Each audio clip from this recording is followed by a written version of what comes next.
Hello, and welcome to Gardener's World. Now the leaves are starting to stream from the trees, and autumn is well underway. But when it comes to the pond, it's worth gathering them up as they come down, every few days. And the reason why we're gathering them up is because we don't want them to biodegrade in the water, because all that will do is add to the nutrient levels, and the plants that will flourish most as a result are duckweed and algae. So collecting up the leaves is going to keep the water clearer next year. And there's a really good byproduct too. This is not rubbish. The leaves are gold because we can turn them into lovely, crumbly leaf mould. And I'll be talking about that later on.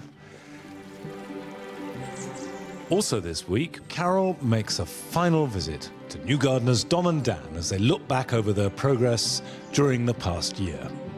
We're going to use this opportunity to take stock of where the garden's got to and to start the process of getting it ready for winter.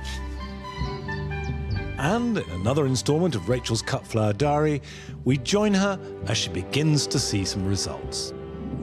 It does seem incredible to think that this was just bare earth in all of these raised beds, and look at it now. It's so abundant, so effervescent.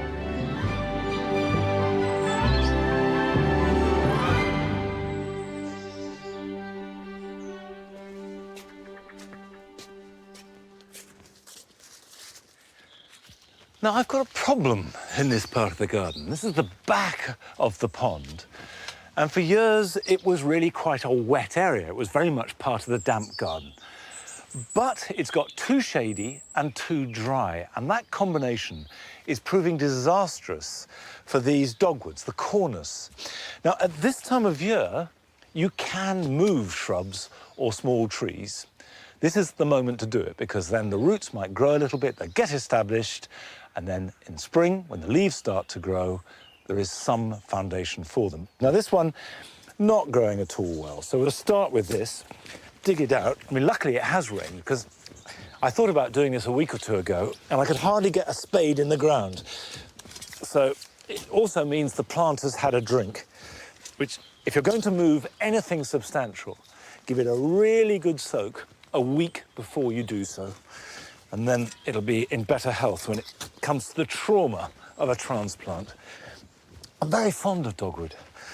I love the colour of the new bark in January, February, March time.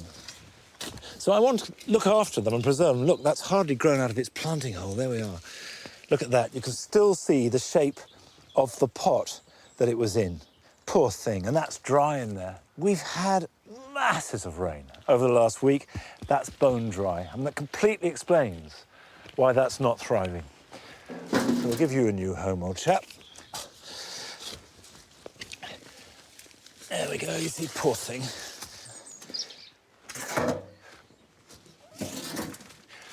As we go out, have a look at this hammer melis. Grow them for the flowers which come in February. They're lovely little tassels, in this case of orange. But look at the autumn foliage. Isn't that lovely?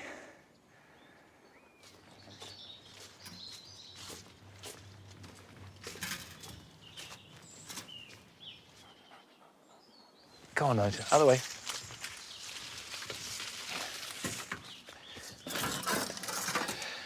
Now, the idea is to set up a rhythm of intense colour, working up the path. And the soil here, because it's flooded so often, is really good, sort of silty loam. I'm going to have to remove a couple of hellebores, I suspect.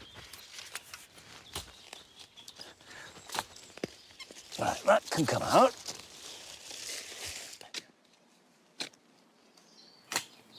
As with all woody plants, don't put any goodness in the shape of compost or manure underneath the plant, because all you're going to do is encourage it to stay within the planting hole. The place to put your feed is as a mulch on top. I'm going to give it a really good soak before I backfill. And that way, not just the roots can take up water, but the soil can start soaking it up.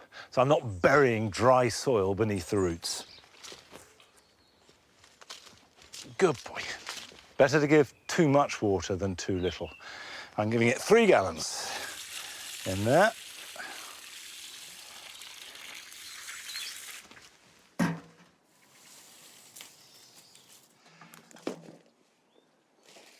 There's plenty of water in the hole. It's mulched, and that's nice and firm.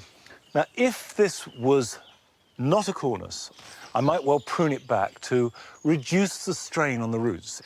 But the right time to prune this will be in late March or even early April, because otherwise we'd be cutting away whatever colour there was.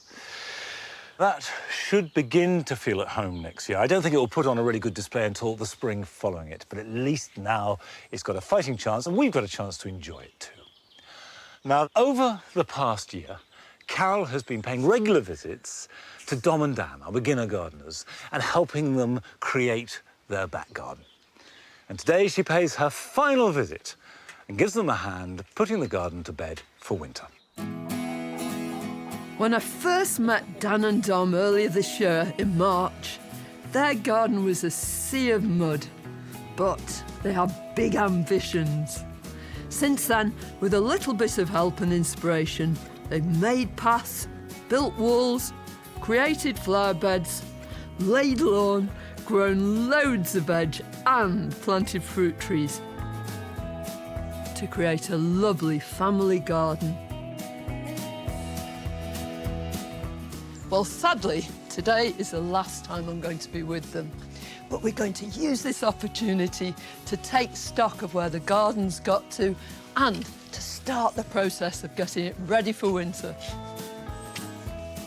I think these flower borders have been brilliantly successful, especially when you think what they were like. The mud plain. Do you remember digging all that muck in? Yeah, I remember those dark days, but we got through it, you know, and look what we've got as a result. It looks fantastic. We have now got the beginnings of a few little holes appearing from annuals that we put in, sort of bulk stuff out, though. Because you've used perennials here, there and everywhere, Yep. all those things can be divided and you can use them to fill some of these holes and spaces. It's a great time to divide anything that flowered early. Now, all this lovely stuff. Still going strong, isn't it? Yeah, if it's flowering late, divide it in the spring.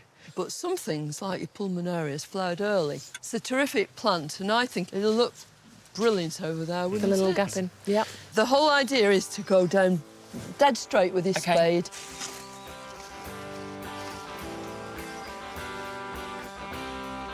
Wow. Are we there? Yeah. One more underneath.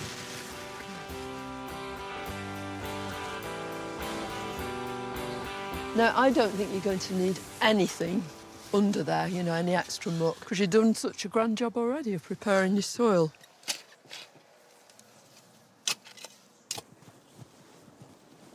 If you look at these two, they're actually in two quite separate chunks.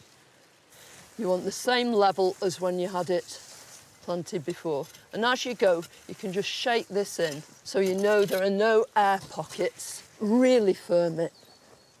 If it starts fizzling, then just cut it back hard. And that's because the roots need the extra energy when they've been relocated. It should try and keep these leaves alive at the expense of making new root growth, and it's the roots that are important. Okay. Give that a real good soak. It should be fine.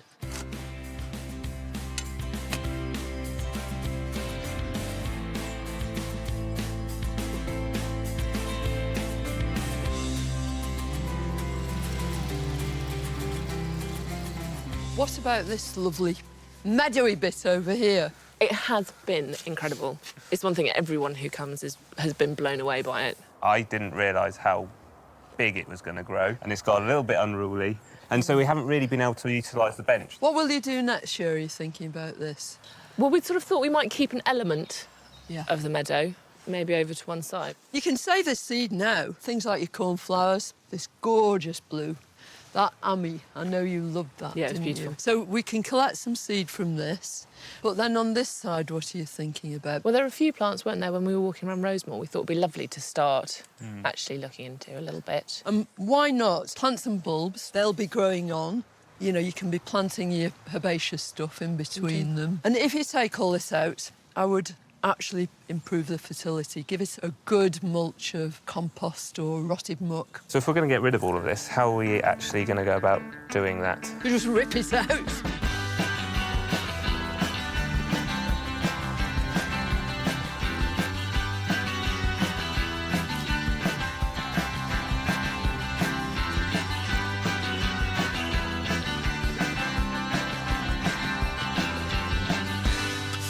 I think that's brilliant.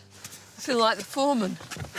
That mulch is going to really improve the soil here. When you put these perennials in, it's really going to help them thrive. I think this has to be one of my favourite bits, this terrace. It's changed so hugely since I came here. It has, Yeah. it has. And it's been well space. used as well. Yeah. We've had a lot of parties down here. The centre of it all, the focus has been these pots. They've been very popular, particularly the cannas, and I particularly like the colour of the trusty rusties as well. What, this coleus? Yeah, it's fantastic. They are beginning to look a little bit poorly, though, now. Slightly dog-eared. Yeah. The whole idea of these tender plants, you know, subtropical, they give you this astonishing show right the way through the summer. But then it's just wonderful if you can look after them during the winter and use them again the next year. With the canna, Yeah. it's worth digging it up, putting it in a pot and just trying to keep it going. Look at that, made to measure. Well, they haven't got a big greenhouse. No, but we've got a plastic temporary greenhouse. If it's up against a house wall, it'll give you some degree of frost protection. And that should be all these need. With your dahlia, take it up, cut it back hard, invert it, All right. let all the moisture run out, and then you can pot it up with a bit of dry compost when all that moisture's gone. As far as your trusty rusty goes, your coleus, dig the whole thing up, pot it in a bit of decent compost, keep it on the windowsill, and take some cuttings in the spring. Which is your favourite one? That one? From a very unpromising muddy start, Dom and Dan have created a wonderful garden. It's been very hard work, but the main element here has been loads and loads of love. And with some new gardening skills under their belt, they should be well equipped to help it mature and flourish long into the future.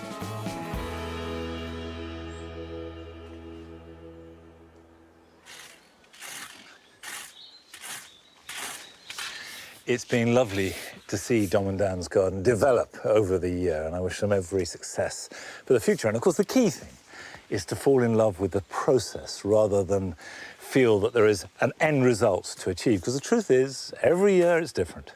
Every year the same sort of things come round, and there are always, always surprises, however long you do it.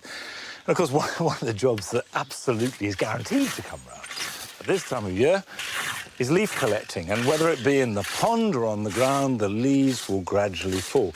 Now, there are two reasons to collect leaves. The first is to tidy up a bit, and that's fine, but not nearly so important as the second reason, which is to harness their unique power to convert into leaf mould. And of course, you can't buy leaf mould. You can only make it yourself, and thankfully, it's incredibly easy.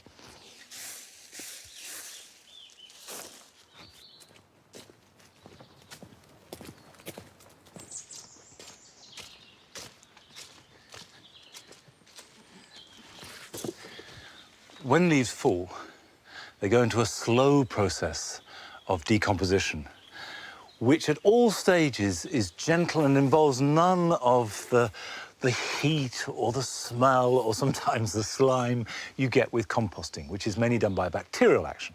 What leaf mould does is break down largely through fungal activity. And after a year, you get this.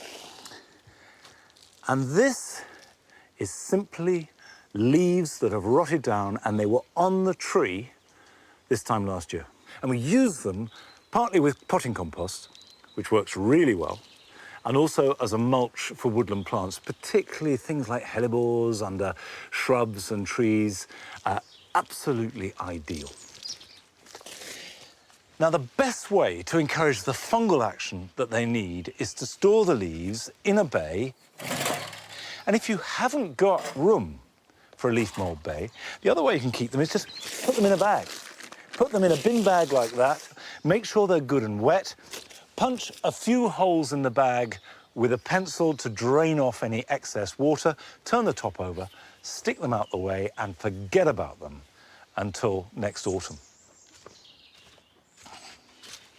Now you can see that this is getting a little bit wobbly and wonky, and I need to repair it. In fact, a leaf mould bed doesn't have to be anything like as strong as a compost heap. You've got very little weight.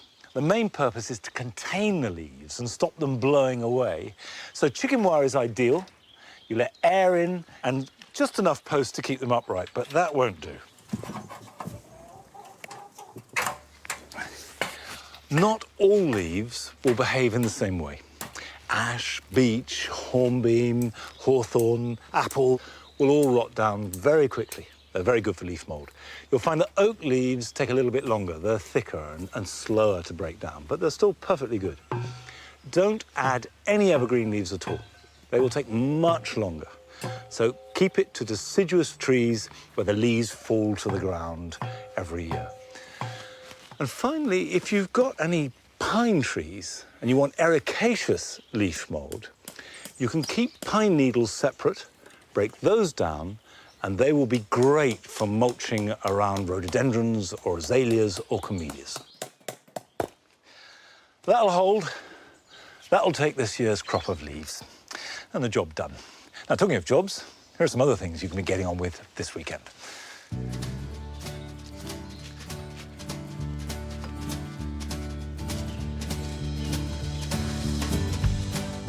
If you grow alpines in pots and pans, they need protection from winter rain.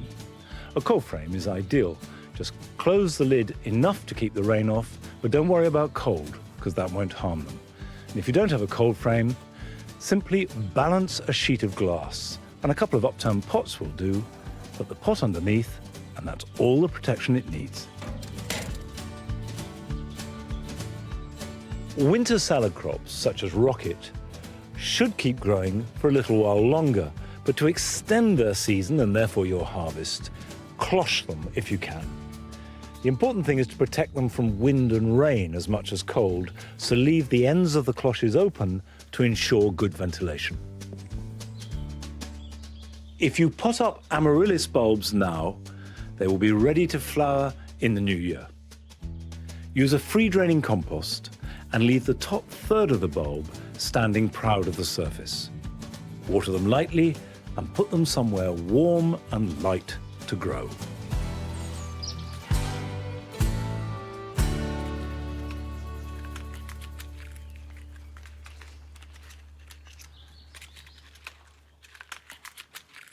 Now these sarracenias have been wonderful. Now I've never grown carnivorous plants before, so this is an absolute first for me. But they've been a delight and really easy. And they've done a job too, because although they're perfectly hardy and could have been outside, what they've been doing is catching flies. They're all full of insects in there, slowly digesting them. Now these are my first attempt at growing carnivorous plants, and Rachel this year has had her first attempt at creating a cut flower garden. And over the last few weeks, we've seen her diary of the process of setting it up and sowing seed. And now we join her as she starts to see the fruits of her labours. My cut flower garden diary started back in March when my experiment began. But this week, I pick it up in the very height of summer. Well, it's 3 full months since I started direct sowing outside in the cutting garden, and I was a little bit cautious about how it would go, but come and have a look. The seeds did take a while to germinate, and then it seemed to be a sea of green for quite a while, but then gradually the flowers started to emerge.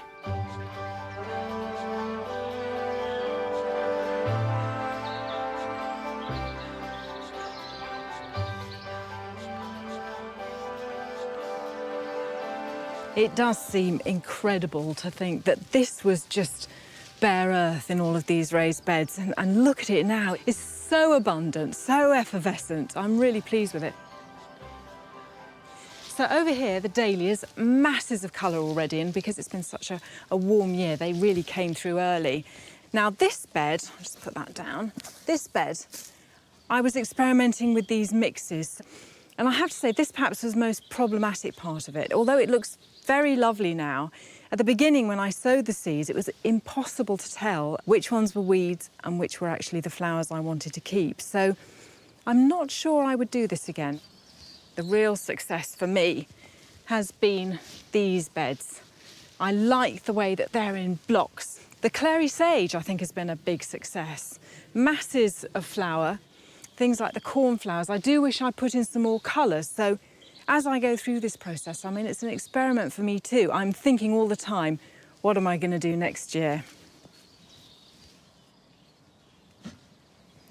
And there's lots more to come. I mean, the garden's by no means at its peak yet. So things like the antirrhinums in bud, not yet in flower here, and the sweet william just starting to come into bloom now.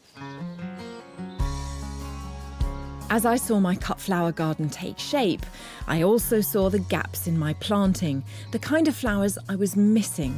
I wanted to experiment more with perennials and to make sure I had plenty of flowers later in the year. So I decided to visit a British grower near my home on the edge of the Cotswolds for more inspiration. I'm weaving my way through your lovely orchard, Anne, to find you. I'm just picking a few late cornflowers and marigolds. Do you know, they're so beautiful. There's nothing like that blue, is there? Actually, these are all the sort of annuals that I'm growing in my own cutting garden. And what I'd love for you to give me some tips on are ways that I can really extend the season of interest. And also just some tips, really some unusual things that I can grow for cutting that you might not think of. Yeah, well, we grow things that go right through the winter, so you've always got something there. If you want to have a look. Just lead the way. Okay.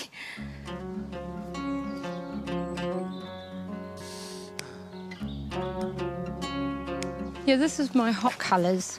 There is masses of colour, that's for sure. Beautiful. And the Monarda here. Now, is that good for cutting? Brilliant for cutting. It's just about going over now, but when you pick it just opening, it's really a marvellous plant. Is that a general rule with perennials, to cut them really opening. just as they start to open? Do you know what, also, standing here, I love seeing that phlox and the persicaria, and then you've got the darker foliage as well with the cotinus. I mean, do you use the shrubs for the foliage? Yes, I use that cotinus there, and we use the heads dry those. But you The can flowers? yes, you can use those as they are, but they dry beautifully. As I walked around with Anne, I began to get a feel for the flowers that will give me a broader palette in the future. Look at this. Oh, the rom there, this is beautiful. Don't tell me you cut this as well. We do, in big bunches. Beautiful for weddings, but it's highly scented as well. Is it popular as a cut flower? Yes, and as a garden plant. Stunning. And you've got a lot of good shrubs and almost small trees here too. Yes, there's quinces and there's willow, twisted willow. Yes, that must be really useful actually. Now I've got one of them, so I could definitely pinch bits from that. Yeah, that is stunning in the winter. Do your winter arrangements with that. That is quite beautiful. What about climbers? I mean, look at the hop there. That's so decorative, isn't it? It's beautiful, and it's just starting to get its hops on it. It's in flower at the moment, so that will be good for picking. There's so much variety here, isn't there? Yeah, we've got a lot of plants. A lot of plants. We need more. We always need more.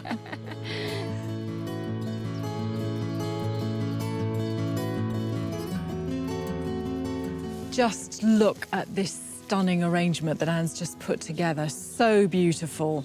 And I think, like many gardeners, I've always been really reluctant to raid the flower beds in order to get material for cutting. But having been here, seen what she does and the sheer variety of material that she uses, I'm going to be much braver about looking at trees, shrubs, perennials, whatever it takes to make arrangements that are really fresh, really seasonal, and just that bit extra special.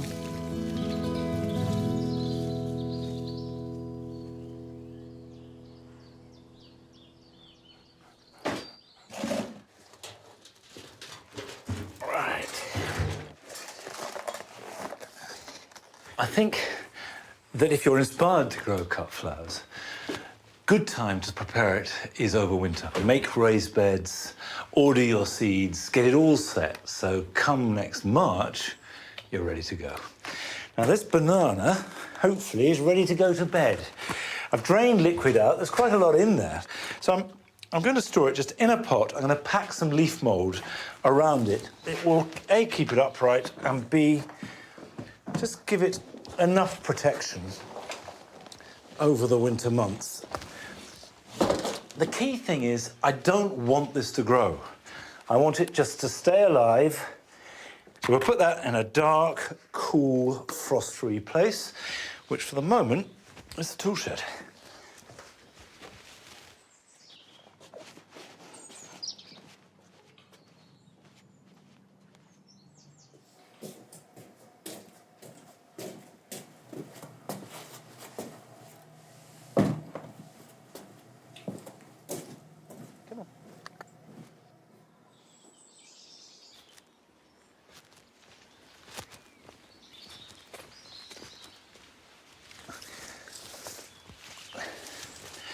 Now, the weather has quietened down today, but over the last week, we've had really wet, stormy weather here at Longmeadow.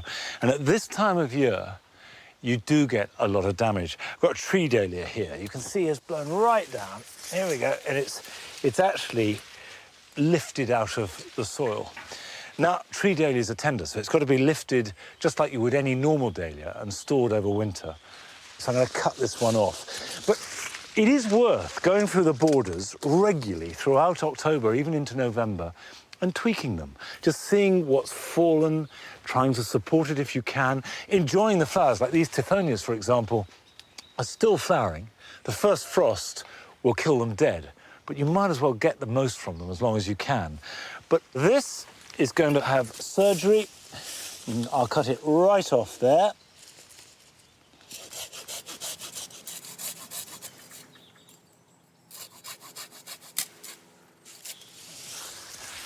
Look at that.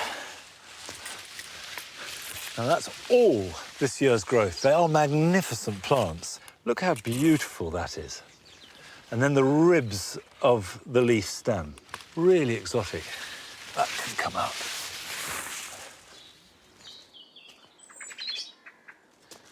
The biggest problem at this time of year is wet, limp foliage falling on top of other plants that are unaffected. And you can see this yew hedge that I planted to replace the box hedge that used to be here has grown really well, but it won't be helped by having a dahlia or anything else falling on top of it. So it's just a question of a bit of tweaking, just to make sure that the last few weeks of the autumn garden is looking as good as possible. Well, that's it for the moment. I'll see you back here at Longmeadow next time. Till then, bye-bye.